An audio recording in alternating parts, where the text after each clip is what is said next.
O que vem na sua cabeça quando você ouve a palavra motivação? Talvez venha a imagem de um técnico dizendo algumas palavras inspiradoras para animar seu time, talvez venha a imagem de alguém se levando ao limite na academia, ou talvez a imagem de alguém dando tudo de si num projeto. Mas a questão é que essas imagens contam apenas uma parte da história. Porém, nesse vídeo vamos nos aprofundar na relação entre dopamina e motivação e explicar por que em alguns dias você acorda animado e cheio de vontade de fazer as coisas, enquanto em outros você acorda para baixo e sem ânimo para nada. Basicamente, quanto maiores forem seus níveis de dopamina, maior será a sua sensação de energia e motivação. Por outro lado, quando esses níveis despencam, a sua energia e motivação despencam junto, te fazendo ficar sem vontade de fazer absolutamente nada. Nos dias atuais, estamos cercados por infinitas possibilidades de manipularmos esses níveis de dopamina no cérebro, como por exemplo as redes sociais, os fast foods, os videogames e etc. Todas essas coisas nos condicionam a buscar cada vez mais recompensas fáceis, mas o que muitas pessoas não sabem é que isso tem uma série de consequências, e a principal delas tem a ver com o fato de que a cada recompensa grande, fácil e rápida que você obtém, maior será o nível de dopamina na hora do ato e maior será a queda dele em seguida. Quer dizer, além do prazer durar pouco, você se sente horrível em seguida e com mais vontade ainda de repetir a dose, só que dessa vez de forma duplicada. Pois quando o pico de dopamina é muito alto, logo em seguida ele despenca tanto a ponto de ultrapassar a linha de base de forma negativa. A psiquiatra americana, Dra. Anna Lembke, diz que o sistema de recompensa e motivação do cérebro funciona como uma balança, onde de um lado está a dor e do outro está o prazer. Quando você obtém prazer de alguma forma, é como se você adicionasse um certo peso na balança no lado do prazer. E como esse sistema tem como prioridade manter a homeostase, o seu cérebro adiciona um peso proporcional no lado da dor para equilibrar a balança.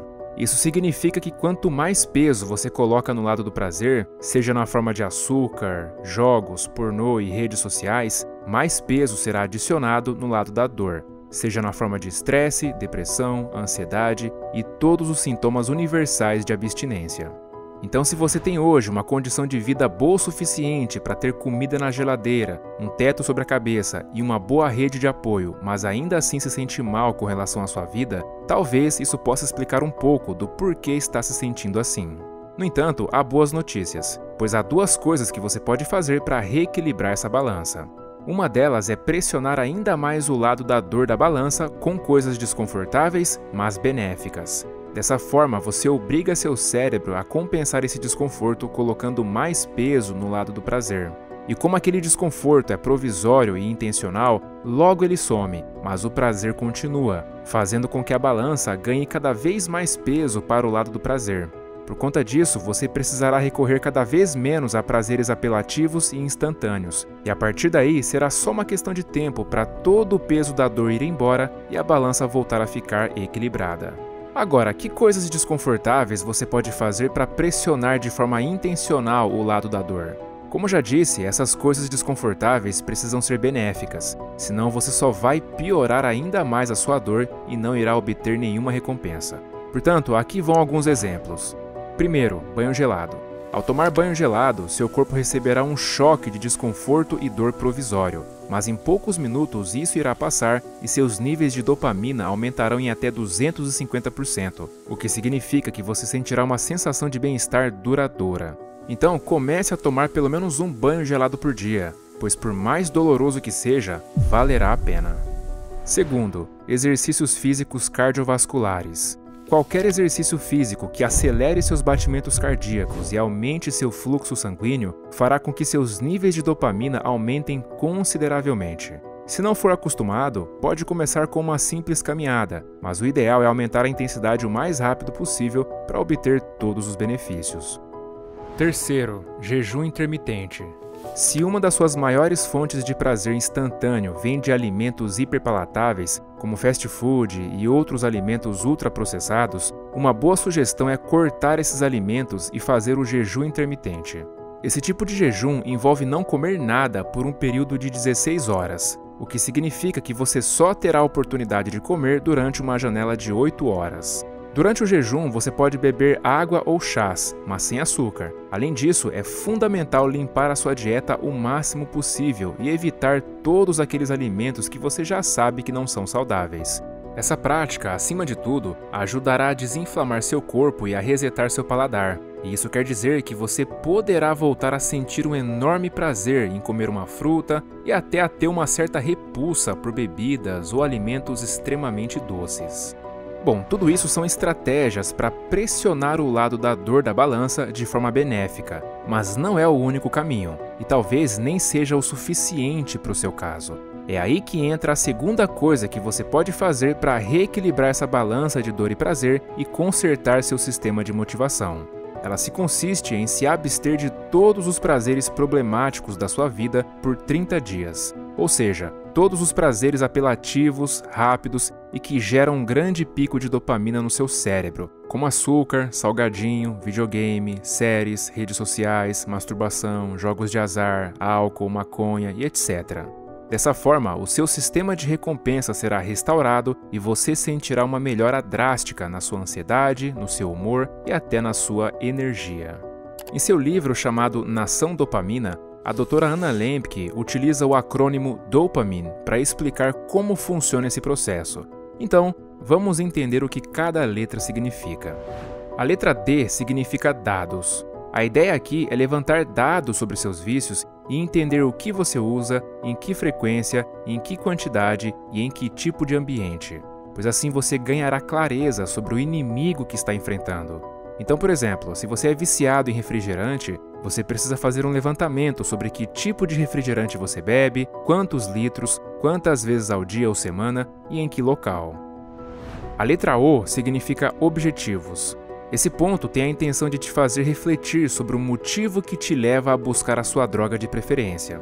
Por exemplo, talvez você tenha começado a jogar videogame assim que chegava do trabalho apenas com a intenção de desestressar, mas com o tempo isso foi saindo do controle até o ponto de você começar a virar a noite jogando sem se preocupar se precisava trabalhar logo pela manhã do dia seguinte.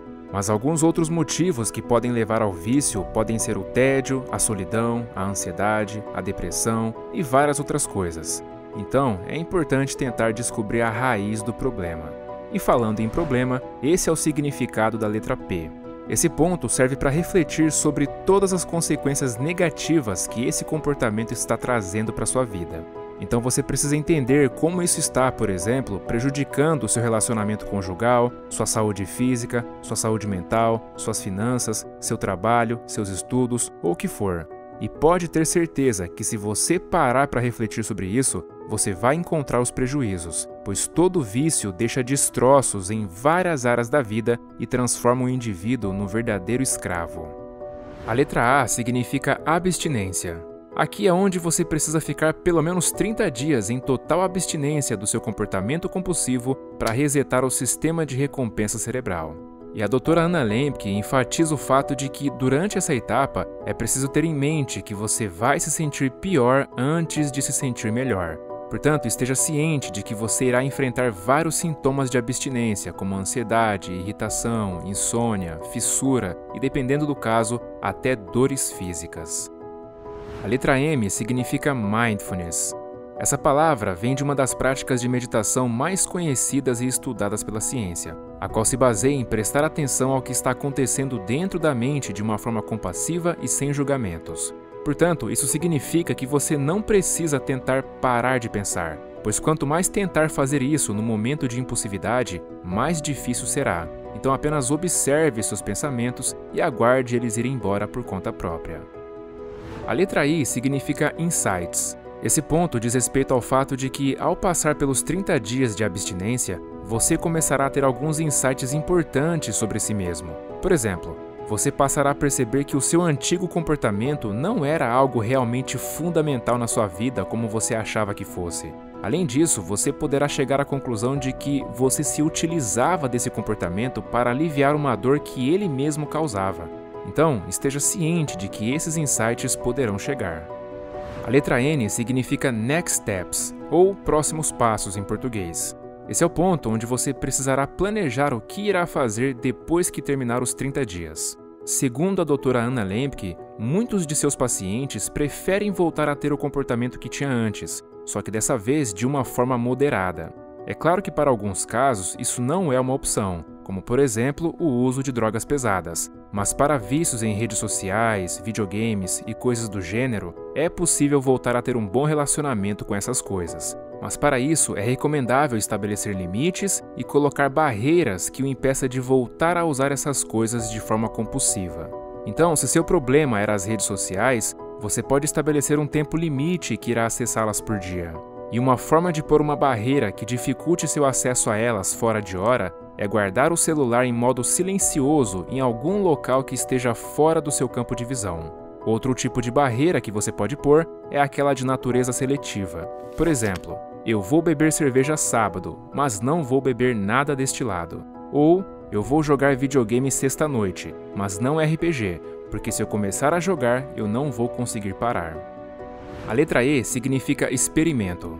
O ponto anterior reforça a ideia de planejar o que acredita ser a melhor solução para você, mas você só vai saber se as decisões que tomou durante o planejamento foram boas depois que experimentar. E é aqui que entra esse ponto em questão. Esse é o momento onde você vai ajustar seus comportamentos por tentativa e erro. Dessa forma, você vai testando novas estratégias e vendo o que funciona melhor ou pior para você.